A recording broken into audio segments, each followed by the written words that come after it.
If a and b are both positive, and b minus 1 is bigger than a, then we want to show the following series is convergent and also converges to this number. And that we're going to use Rabi test to show that it's really convergent, because ratio test will fail this time. Here's why.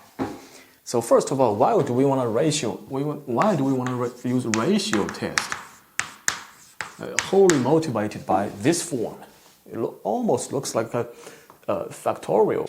So if I rewrite it as 1 plus the infinite series, just rewrite it as a_n, then somehow we can easily work out a_n plus 1 over a_n. Right, what's their ratio? Right, the only difference is that they both have these factors, except this term will have one more factor, that is just a plus n plus 1 minus 1, that is a plus n, and here is b plus n at the bottom. So everything else is the same, just cancels out. So their ratio is exactly that. So both the top and bottom, both polynomials, degree of 1, coefficients, both 1. So easily just approaches 1. If it's less than 1, it's convergent. Bigger than 1, divergent. Equal to 1, fails. Right? Fails. And it's okay. So it just means we have to use a more precise test, because ratio test in this case is not precise enough. It's natural, because ratio test is wholly built upon comparison test with the non-convergent series, that is the geometric series.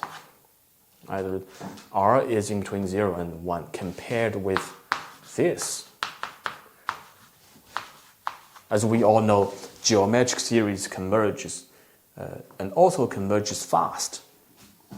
So that's why. So if you have a series converges slower than that, then this probably will fail. For example, you have a slower convergent series, 1 over n to the power of alpha. Alpha is bigger than 1, right? P-test, right? If it's equal to 1, then it's a harmonic series, divergent. If it's greater than 1, it's convergent. It's a well-known convergent series. So this series is convergent slower than that. We can use this term divided by that term converges to 0 using L'Hopital's rule, right, when n is sufficiently large. That's why this one is slower convergent.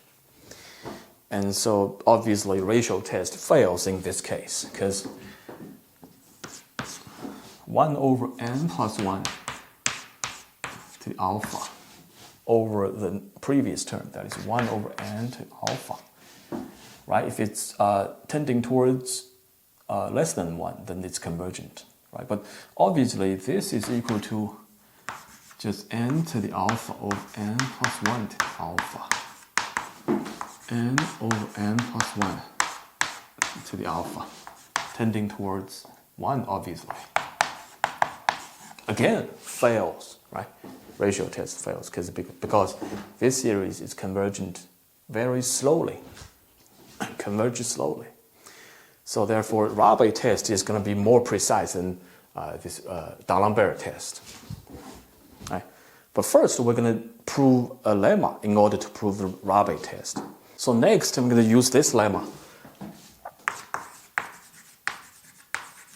So it says when n is big enough, if we have a_n plus 1 over, of course we require a and b and both positive, and if we say bn series is convergent,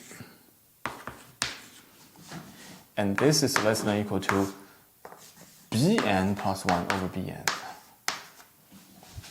Then we say that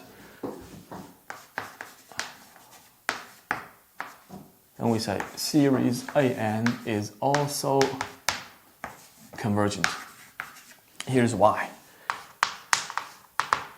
So it says as long as n is big enough, so larger than this fixed capital N. So I say, so when it's capital N plus 1, we have a sub capital N plus 1 plus 2 over a n plus 1 less than or equal to, same thing, n plus 2, n plus 1, and also continue n plus 3 over a n plus 2 less than or equal to b n plus 3, b n plus 2, so on and so forth.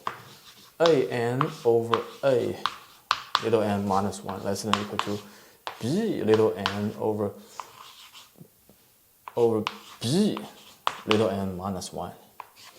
Now, this time we can multiply them all together and maintain the direction of the inequality because they're both positive.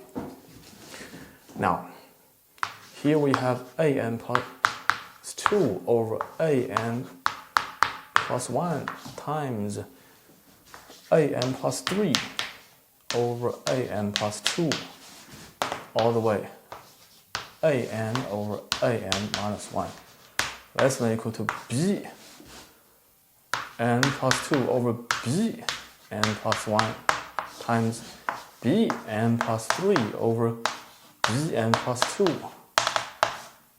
b n over b n minus 1. Here I have canceled this and that. I cancel this and the next. This cancel with the previous. Same thing. So we only have a n over a n plus 1 less than or equal to b n over b capital N plus 1. So a n is less than or equal to a capital N plus 1 over b n plus 1 times b little n. Now notice capital N is fixed, so this is also fixed. Okay? So using comparison test, knowing the Bn series is convergent, both positive series, fixed number times fixed positive number, times Bn. Of course, comparison test shows series An is also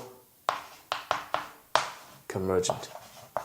Now that I've proved this lemma, so I'm going to use prove the Rabe test. I'm going to compare it with a non-convergent series, that is the P series. That is, I'm going to compare with this 1 over n to alpha, where alpha is greater than 1. If it's equal to 1, then we have harmonic series, that is divergent, right? So it is a well-known convergent series. Compare with that. So if I can use this lemma, let's say this is Bn. If I can show the ratio, of course, An is positive. So if I can show this ratio is less than or equal Bn plus 1 over Bn, that is 1 over n plus 1 alpha over 1 over n to the alpha for n sufficiently large. That is, flip this upside down, we have n to the alpha over n plus 1 to the alpha. That is n over n plus 1 to the alpha. Now that is equivalent to,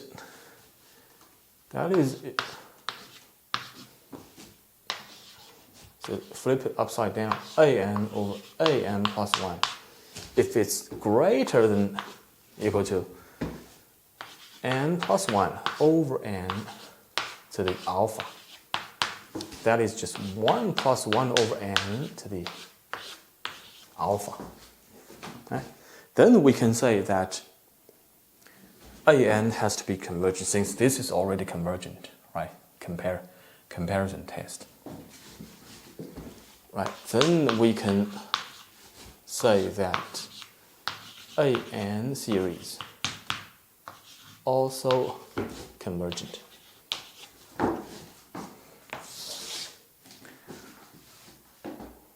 Now, in other words, the question is, how can we deal with this? Okay? Knowing that this is already convergent to 1 as n approaches infinity, 1 to the alpha, tending towards 1. The question is, at what speed? Right? What's the order of the limit? So that motivates us to use Taylor expansion. So as long as we can show that a+n over a+n plus 1 is greater than or equal to 1 plus alpha times this, plus little o of 1 over n, Taylor expansion with piano remainder. So little o is a notation. Little o just means some sequence approaching 0. So this whole term is a sequence approaching 0 times 1 over n. So this whole thing is approaching 0 faster than 1 over n. In other words, it's a higher order infinitesimal of 1 over n. And this little o as a sequence approaching 0 doesn't have to be unique. Right? And then we're going to say that, okay, if I'm given any beta larger than 1, all right, then 1 here is beta, then I can definitely squeeze in alpha so that alpha is greater than 1, less than beta. This is definitely doable, right? So also if a+n over a+n plus 1, not just inequality, but exactly equals 1 plus beta over n plus little o of 1 over n. Okay? Then I want to look at the difference between this and that. As long as this minus that is greater than or equal to 0, then this is greater than or equal to that. Right? Can I show that? So a+n over a+n plus 1 minus 1 plus alpha over n plus little o of 1 over n. Right? What's their difference? So that's going to be, so 1 and 1 cancel. And this minus that. So essentially beta minus alpha over n and also little o, they cannot cancel. Because, like I said, this little o is a sequence approaching 0 that is not unique. So we don't know if they're exactly equal to each other. So, but one thing we know is that the difference or the sum of 2 little o of the same term is still little o of that term, right? Because they both are higher order infinitesimal of this. So when you add them up or subtract one from another, it's still going to be higher order infinitesimal, right? Still going to plus little o of 1 over n. Right? So it can be further written into factor out 1 over n beta minus alpha little o of just 1. Right, since 1 over alpha is factored out. So little o of 1 approaches 0 obviously. All right? Beta minus alpha is obviously positive, strictly positive. So this is infinitesimal, right? So as n is big enough, this shouldn't impact the positiveness of this, because this is already tending towards 0. Whether it's from the right-hand side, left-hand side tending towards 0, it should not impact the positive number here. Still going to be positive after all, right? As n is sufficiently large enough. right? So in that case, I'm done with, so in other words, this is really bigger than that, right? So this is really bigger than that. I'm done, right? Where alpha is strictly larger than 1. So, like I said, as long as I can show this inequality, in other words, as long as this inequality is true, right, the same thing. So equivalently speaking, as long as I can show this is true, then this is true, right? If this is true, then, like I said, comparison test using this lemma, right? This is the so-called b+n, their ratio, right? According to this lemma, right? b+n series known to be convergent. So series a+n is really convergent as well. So essentially, the standard ratio test is also called D'Alembert test. But the Rabi test is essentially also a non-standard ratio test. So basically, whether it's D'Alembert or Rabi test, they're both, in their essence, both ratio tests. And if you want a more precise test called Gauss test, right, we're going to compare with a even slower series, is slower than this series. Right? But that series, Gauss test is still a ratio test as well, including more precise test, the Bertrand test. That is to compare with a series that's convergent even slower than that, even slower than some of the slower convergent series. So basically, they are all ratio tests. But in this case, this will be enough. So I'm almost done, but not quite. So like I said, if I can find beta greater than 1 and write a+n over a+n plus 1 into 1 plus beta over n plus little o of 1 over n approaches infinity. Right? So I was up to this step. Right? Then how do we know that this limit is in? So the reason is because here I have so multiply n minus 1 on both sides. Right? After minus 1, so 1 is gone, so multiply by n on both sides, equal to no more 1. So beta becomes beta, this little o of just 1. And so, which means this approaches beta, because this little o of 1 approaches 0. So this approaches beta. So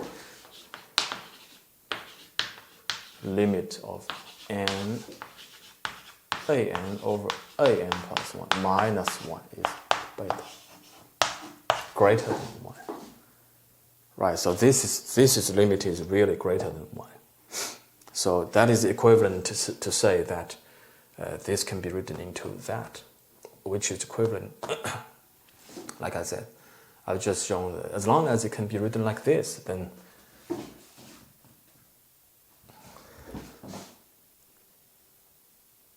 this is true. So now I've proven the Rabi test. Now, like I said, so this is 1 plus sigma n 1 to infinity of a+n. So like I've calculated the ratio between a+n plus 1 and a+n is equal to, like I said previously, the only difference is that here I multiply one more term here and there. So that one more term is just 1 plus n and b plus n. Right? That's their ratio. Everything else canceled out. So reciprocal a+n over a+n plus 1 is just b+n over b plus n over a plus n. So what's n? N times a+n over a+n plus 1 minus 1. That is equal to n times b plus n over a plus n minus 1. That is n times a plus n, b plus n, minus a minus n. Okay, here is a plus n and n times b minus a. Both the top and bottom are polynomials, and leading term is that and that. Coefficient is b minus a, coefficient is 1, so easily approaches just b minus a. And like I said, as long as the limit of this is greater than 1, then it's convergent. Is it greater than 1? Given b minus 1 is greater than a.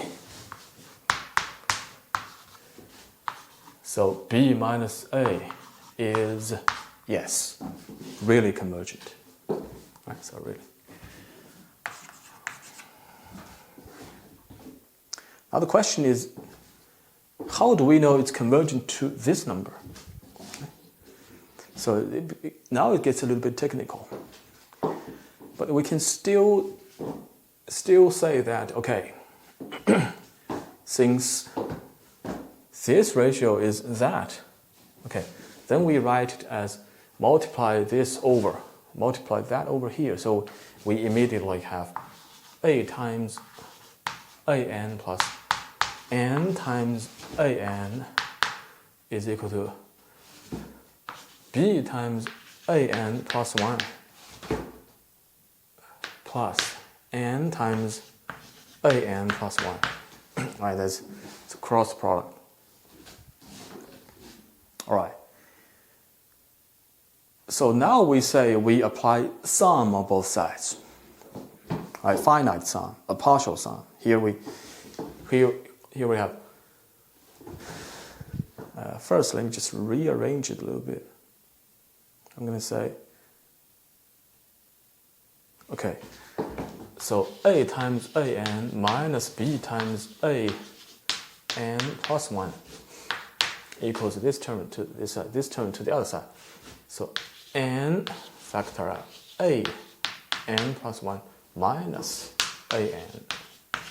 Right?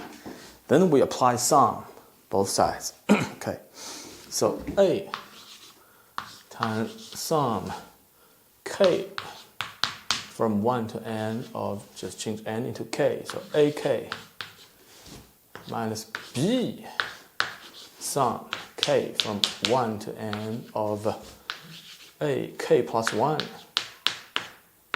equals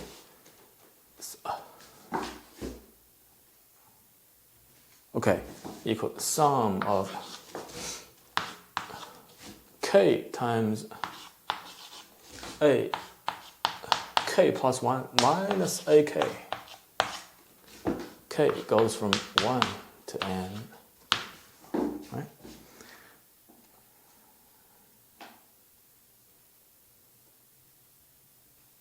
Okay, so now what do we have? So let me just call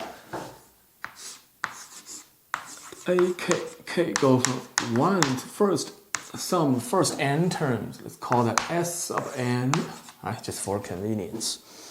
So here I have a times Sn minus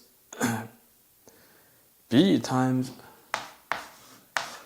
not exactly Sn, but here sum from the second term till the n plus 1th term. So basically it's just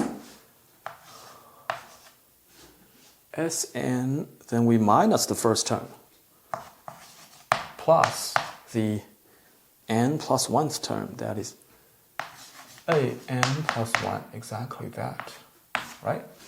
So equals right-hand side is what?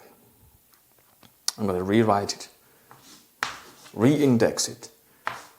K times ak plus 1, two sums, 1 to n. minus the other sum, k times ak. K from 1 to n. Right. Somehow I want to re-index perhaps this. I want to change k plus 1 into k. Right?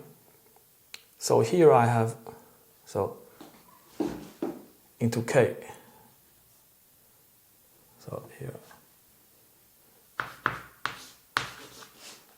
So k becomes k minus 1 times ak. So k goes from 1, k plus 1 goes from 2, so k goes from 2.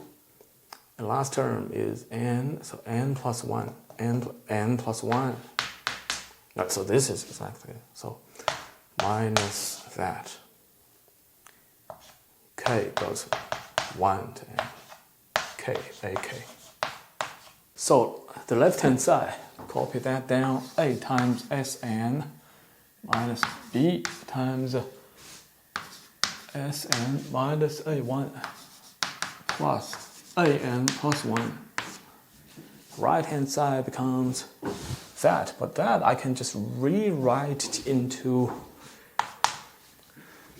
separate this sum into from second term until nth term. Right? So that, yes. Okay, from 2 up to n, k minus 1, ak. And last term, I'm going to separate that. So last term would be n plus 1. So n plus 1, that is n times an plus 1. All right? So that's that. So what about this? This is again, I'm going to go from 2 to n.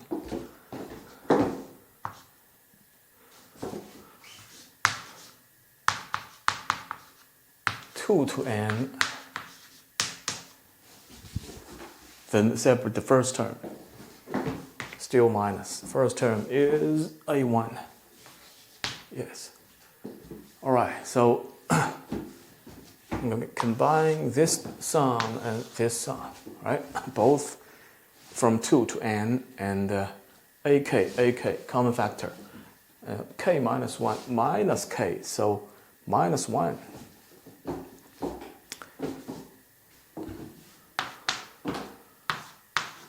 K from 2 to n minus 1 times ak. Right?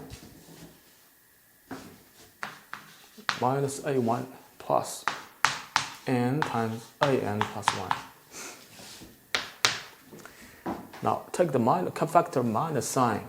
Right here, a1 plus this 2 to n, right? So it's exactly negative of the first n terms, sum of first n terms, negative Sn, exactly. Plus n times an plus 1. Right hand side is that. Left hand side is this. All right. So now we take n to infinity. Because remember, limit of Sn really exists because I've shown using Rabi test that this series is really convergent. Right?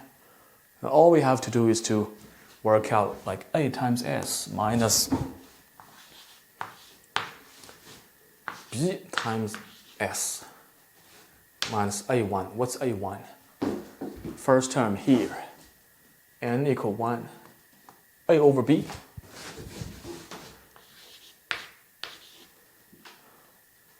Plus, no, n approaches infinity. So an approaches 0, an plus 1 approaches, because as long as this series is convergent, then we immediately conclude that the general term has to tend towards 0, because that's a necessary condition. So this is automatically gone. Right, that's the left-hand side. Right-hand side, negative this becomes S plus n times a_n plus 1. Right? a_n plus 1 approaches 0. After multiplied by n, is it still tending towards 0? I say yes. Right? The reason is because, okay, so we finally reached this equality. So n approaches 0. Left-hand side becomes this. Right? The S series already converges to S. Right? And so we're going to, this term disappears. Like I said, a_n approaches 0. Now, S on the right hand, negative S, this term still approaches 0, even after multiply by n to a_n plus 1. So here's why.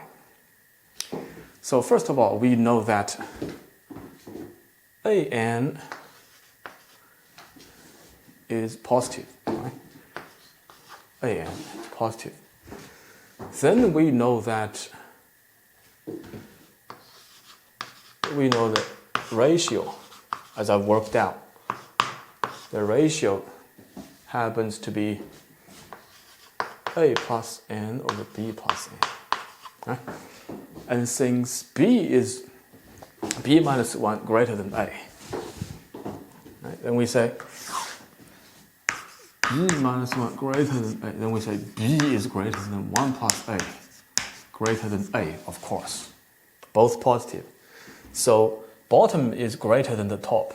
So this is automatically less than 1. So a_n plus 1 less than a_n, so which means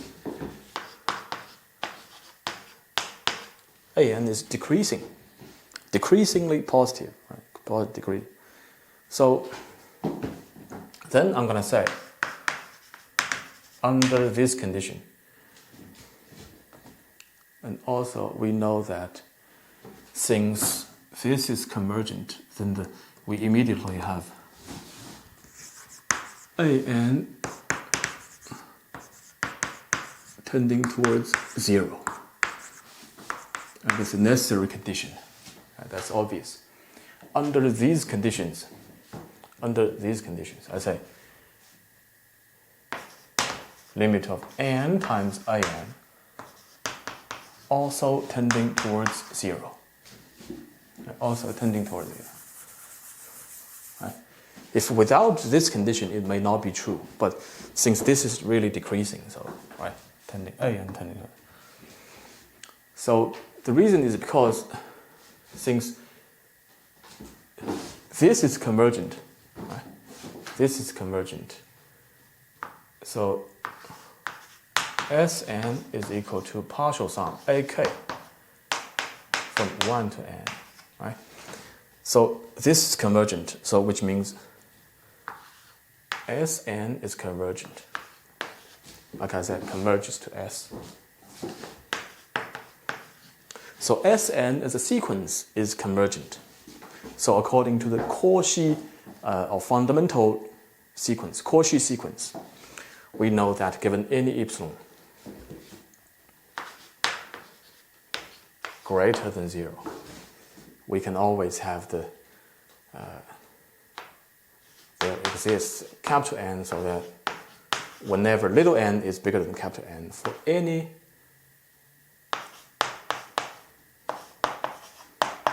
any positive integer p, we can always have absolute value of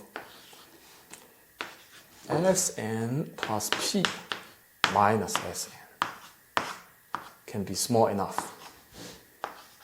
Epsilon over 2. All right, so the left-hand side can be written into just simply the difference of two partial sums. Right? So in this case, we start from, instead of 1, we start from, I believe it's n plus 1. So we have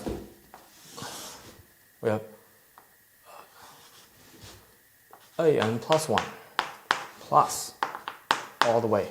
We end with n plus p less than, every term is positive, so absolute value, we don't even need that, right? Already positive, less than half of epsilon. And so at the same time, greater than or equal to, Going to replace every term with a smaller term, right? Knowing it's decreasing, we're going to replace every term with the later term with this term. Right? Now, is that for any p, positive integer p, this is true. Can I use p equal to n? Yes. Right? Also true. So this a sub 2n, so replace every term with this term, becomes smaller. Right? So how many terms in here?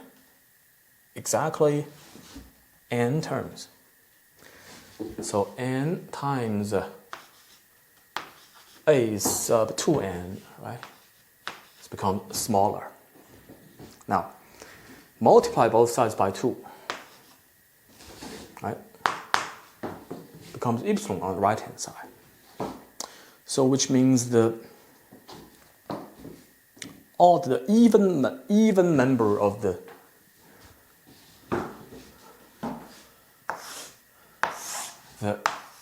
even member of the sequence n times an, right? Its even member can be small enough, right? Epsilon arbitrarily small, right? Greater than 0.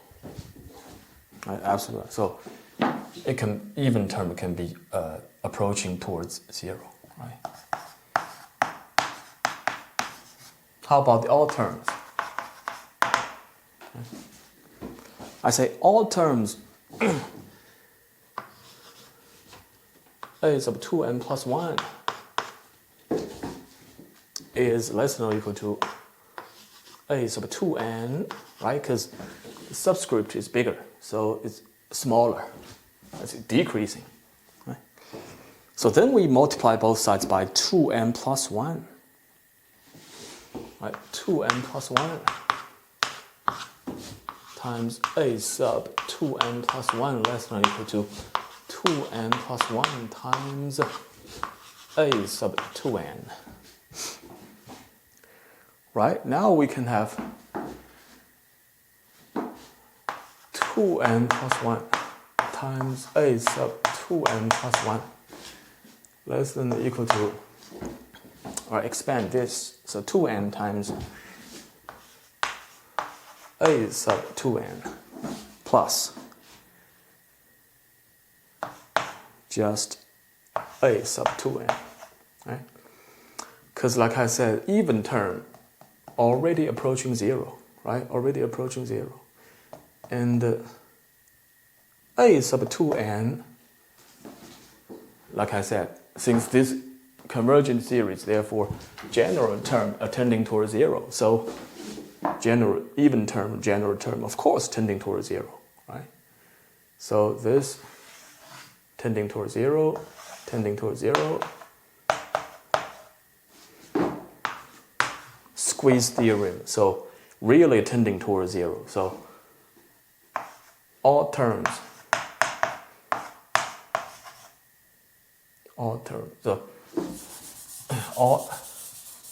so even terms of this, right? This is all term of this, yes, still approaching 0. So overall, the original term, n times really approaching 0. Right? So now we have what? So really, like I said, n times a, same as n times a, and 1 just doesn't matter, right? Still the same thing, still. So really approaching 0. So from this equation, right? From this equation, right, we easily work out, expand this, b times s, and negative, negative, plus, b times this, so b is gone, just that, right? So here I have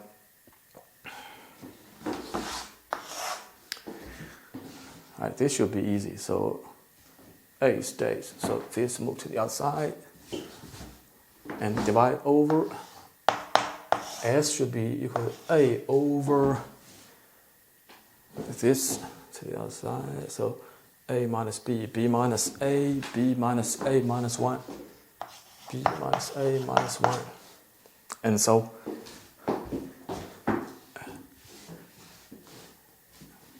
this S is this, right?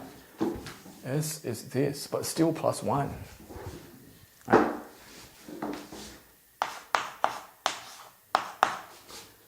Plus 1, what do we have?